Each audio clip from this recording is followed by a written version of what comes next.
दोन चार गोष्टी सांगायच्या एवढ्या की शेवटी तुमचा भाऊ म्हणून तुम्हाला सांगतो, आयुष्य चांगलं जगा, आयुष्यामध्ये चांगलं राहा.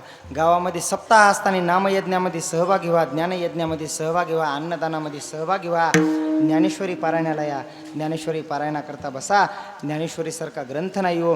तुम्हाला सांगू, आपल्या जीवनाचं कल्याण व्हावं जर असं कोणाला वाटत असेल, आपलं भलं व्हावं असं जर कोणाला वाटत असेल आणि आपलं भलं होण्यासाठी स्वतःच्या आयुष्याची राखरांगोळी जर कोणा करून घेतली असेल तर जगद्गुरु तुकोबाराय आणि संतश्रेष्ठ ज्ञानेश्वर महाराज यांच्याशिवाय तुमच्या आमच्या हिताचा कोणीच विचार केला नाही. मग त्यांचा संघ आज आपल्याला घडत नाही ना, तर ते आपल्यात नाहीत असं नाही महाराज, ते आपल्यामध्ये आजही गाथ्याच्या आणि ज्ञानेश्वरीच्या रूपाने आहेत.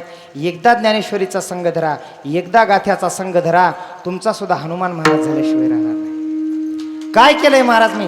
काहीच नाही, फक्त गावात ज्ञानेश्वरी पारायण करायचो. सगळ्याने मला मी शेंबूड पुशीत होतो तेव्हापासून वाढलेलं पाहिलेलं आहे. गावातल्या पंक्तीला पाणी वाढीत होतं तेव्हापासून पाहिलेलं आहे. होळीला गौऱ्या चोरून नेत होतो तेव्हापासून पाहिलेलं आहे. जांबा बोरायसाठी मार खाल्लेलं सगळ्यांना पाहिलेलं आहे. पप्पानं तुडीलेलं सगळ्यांना पाहिलेलं आहे. आणि आज मी तुमच्या सगळ्याच्या पुढे उभं टाकून तुम्हाला दोन शब्द सांगण्याच्या लायकीचा जर कशामुळे झालो असेल तर त्याचं कारण ग्रंथसम्राज्ञी ज्ञानेश्वरी आहे महाराज. ग्रंथसम्राज्ञी ज्ञानेश्वरीचा संघ करा, जगद्गुरु तुकोबारायाच्या गाथ्याचा संघ करा. आयुष्यामध्ये पैसा येईल, पैसा जाईल, प्रतिष्ठा येईल, प्रतिष्ठा जाईल, पण या ज्ञानेश्वरीच्या शब्दातून, तुकोबारायाच्या गाथ्याच्या शब्दातून जे सुख मिळेल ते सुख अजरामर तुमच्या मृत्यूकाळापर्यंत टिकल्याशिवाय राहणार नाही.